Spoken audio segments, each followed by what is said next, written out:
7-year-old belly dancer from Lucban, Quezon, Charlie!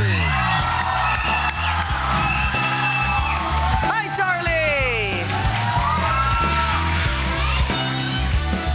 Hello! O, pahag muna, Charlie. Hello, baby girl. Kamusta? Okay lang po. O, tara, upo tayo dito. Dito ka, umupo. Yeah, dito ka. Yeah. Yun! Okay, Charlie, balita ko, of course, belly dancer ka. Opo. Pero marami ka pang sayaw na kayang gawin. Opo. Ano yun?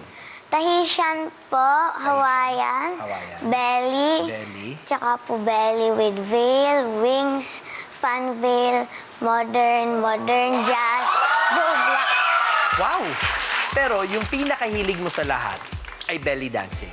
Opo. Belly dancing mo ay with a twist. Opo. Ano yung twist na yun? Meron po ako ibabalang sa sword at baso. Espada? Opo. Sa ulo po. Sa ulo? Ba't naisipan mo naman maglagay ng espada sa tuktok ng ulo mo?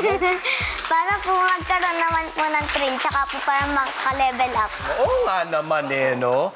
Gusto ko malaman, kung nababalanse mo ang pag-aaral mo at pagpo-perform mo ng belly dancing. Opo. Paano? Kasi po, ako po sa school ay high honor po ako, tsaka first honor. Galing naman. Nakaka-inspire naman yun. I'm sure, malaking rason yan dahil sa magulang mo. Opo. Watch the episodes and clips of Little Big Shots only here on ABS-CBN. Subscribe now to be updated weekly.